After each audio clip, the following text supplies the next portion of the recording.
banks have done such a good job marketing with IRAs that we all think IRA actually stands for individual retirement account, don't we?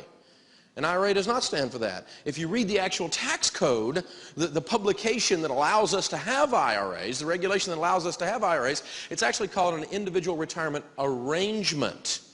And so it's how we arrange our investments within the code.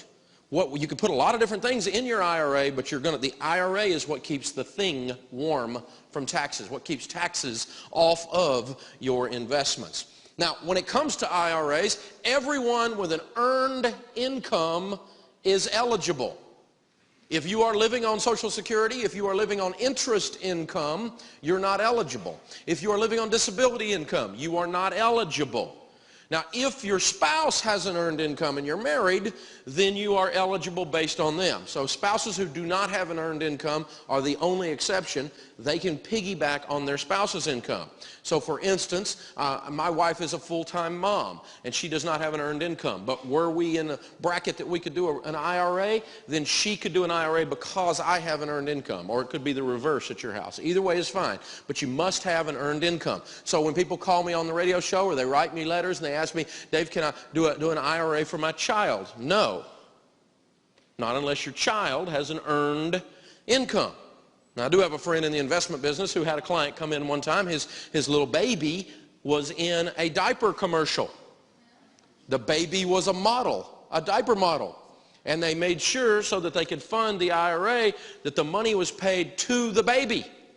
And they filed a tax return on the baby, which you have to do to show you have an earned income. And then the baby had an IRA.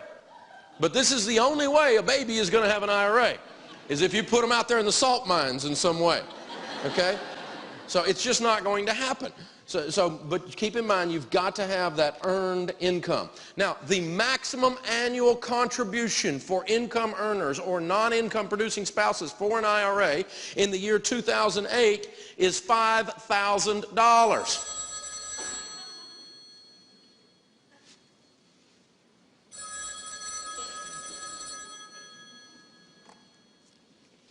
Hello? It's the government. Yes, sir. They've changed the law again. So maximum contribution levels are something that you can look up really easily. You just go to Google and I type in maximum contribution to IRA and then whatever your tax year is, so 2020. And it should give it to you right here. Otherwise, the government would have a site. So it says that in 2020, the IRA limit is $6,000. And that is just going to be for a single person. So if you're married and you're filing your taxes together, you could double that, $6,000 for each person. So that would be up to $12,000. Now, remember, an IRA is not a type of an investment at a bank. An IRA is the coat that protects the investment wherever you do it. Now, the other thing I want you to know about the traditional IRA is that it's considered what's called a pre-tax investment, or the money that you would take to invest into an IRA is money that you get before you would pay taxes. So we're going to cover paychecks and taxes in Unit 6, but here's a brief snapshot of how this works. Normally, you would get what's considered your gross pay. That'd be like the salary that you're promised. So let's pretend I have a salary of $40,000.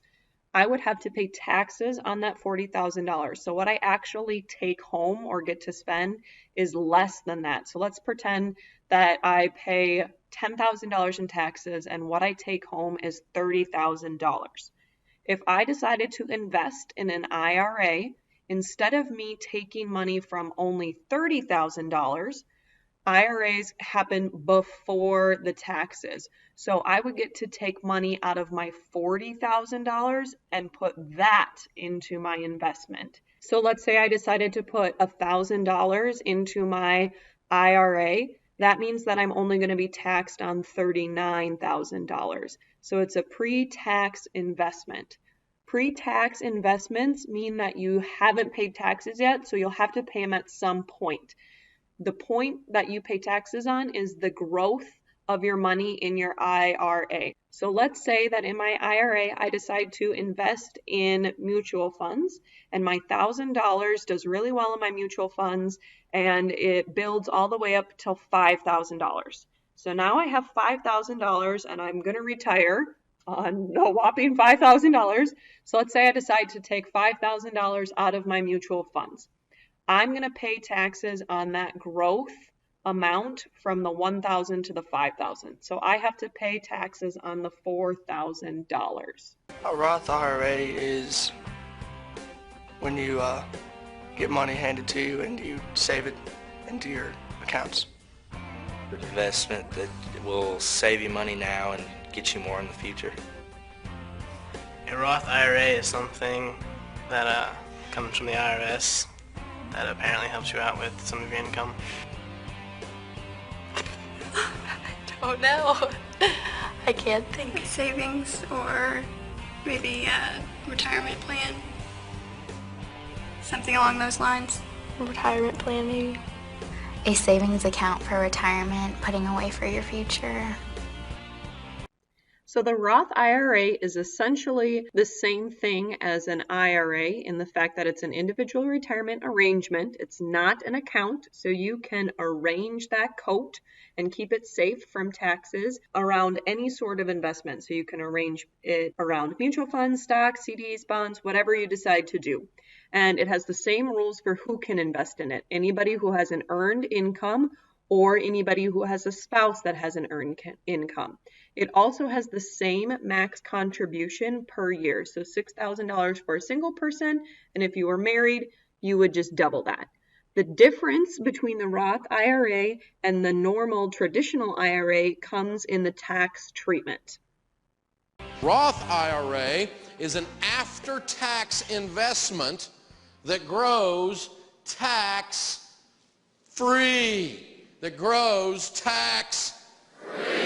This is a big word when it comes to taxes. And I'm going to show you over and over and over again why this is a big word. It's very, very important to remember this about the Roth IRA. Now think about this. If I save up in an IRA and I invest, or I save up in a 401k and I invest, and there's $4 million in there at retirement. In a traditional IRA, I didn't pay taxes on the money that I put in, but I do pay taxes on it as I take it out, right? Right. Say right. Right. Okay. So if I have $4 million in a traditional IRA or in a 401k and I take that out over time or all at once, I'm going to pay about a fourth of that in taxes, or about $1 million, aren't I? Does that make sense? If it's tax-free, then that's $1 million difference in a regular IRA and a Roth IRA, putting the same amount in and growing it to the same amount. So I've got $4 million here at retirement. I'm either going to pay taxes on it or I'm not. So it's kind of a forcing you, if you're maxing everything out, to invest more. So you end up investing more with the Roth, which is yet another reason I like it. And of course, it has tons and tons and tons of flexibility. After you've had the thing open for 5 years, and you can take out withdrawals 100% of your Roth IRA under these conditions. If you're over 59 and a half, of course you can. If there's death or disability, you can. And if you want to do a first-time home purchase, you can take out a max of $10,000. Okay? But once you're 59 and a half or with death and disability, you've got all kinds of things you can do with this.